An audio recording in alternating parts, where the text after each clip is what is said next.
जिस डाल पर बैठे हैं उसे काटने का काम न करे। ये कहावत बांग्लादेश की मौजूदा अंतरिम सरकार पर बिल्कुल फिट बैठती है।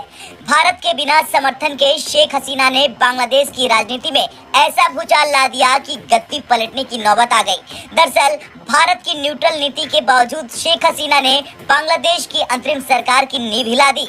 बांग्लादेश की अपदस्थ प्रधानमंत्री शेख हसीना भारत में रहकर लगातार अंतरिम सरकार की आलोचना कर रही हैं। विदेश सचिव विक्रम मिस्री ने साफ किया कि भारत की नीति किसी भी देश के अंदरूनी मामलों में हस्तक्षेप करने की नहीं रही है। शेख हसीना अपनी बात रखने के लिए निजी संचार माध्यमों का उपयोग कर रही और इसमें भारत सरकार की कोई भूमिका नहीं है। भारत और बांग्लादेश के रिश्ते केवल एक पार्टी या सरकार पर आधारित नहीं है। ये संबंध बांग्लादेश के लोगों से गहरे जुड़े हुए हैं। शेख हसीना ने अंतरिम सरकार खासकर मुख्य सलाहकार मोहम्मद यूनुस की आलोचना की, जिससे बांग्लादेश सरकार नाराज हो गई। बांग्लादेश के विदेश सचिव मोहम्मद जसीमुद्दीन ने इस मामले पर आपत्ति जताई। उन्होंने भारत से कहा कि वो शेख हसीना को समझाएं कि भारत से इस तरह के भाषण देना बांग्लादेश को पसंद नहीं। लेकिन भारत ने भी साफ कर दिया कि शेख हसीना की टिप्पणियां उनके निजी विचार हैं और भारत इसमें कोई हस्तक्षेप नहीं करेगा। शेख हसीना की बातों ने बांग्लादेश में बड़ा राजनीतिक प्रभाव डाला है।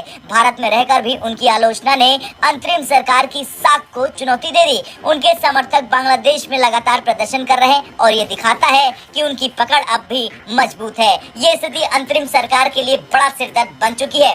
तो वहीं विदेश सचिव विक्रम ने संसद की स्थायी समिति को ये साफ कर दिया कि भारत बांग्लादेश संबंध किसी एक सरकार तक सीमित नहीं है। भारत बांग्लादेश के लोगों से रिश्ते मजबूत करने पर ध्यान देता है, चाहे सरकार कोई भी हो। ढाका यात्रा के दौरान भारत ने ये संदेश दिया कि संबंधों को राजनीति से ऊपर रखा जाए। अब सवाल यह है कि क्या गद्दी पलटने की कगार पर है बांग्लादेश? दरअसल शेख हसीना की लोकप्रियता और उनके बयान बांग्लादेश में राजनीतिक समीकरण बदल सकते हैं। मोहम्मद यूनुस की अगुवाई वाली अंतरिम सरकार पर उठते सवाल ये दिखाते हैं कि स्थिति स्थिर नहीं है। बांग्लादेश के लोग शेख हसीना के अनुभव और नेतृत्व पर भरोसा करते हैं। शेख हसीना ने बिना भारत की सीधी मदद के भी बांग्लादेश की अंतरिम सरकार को हिलाकर रख दिया है। अब सवाल ये उठता है कि क्या बांग्लादेश की गद्दी पलटेगी या फिर अंतरिम सरकार इस संकट से उबर पाएगी?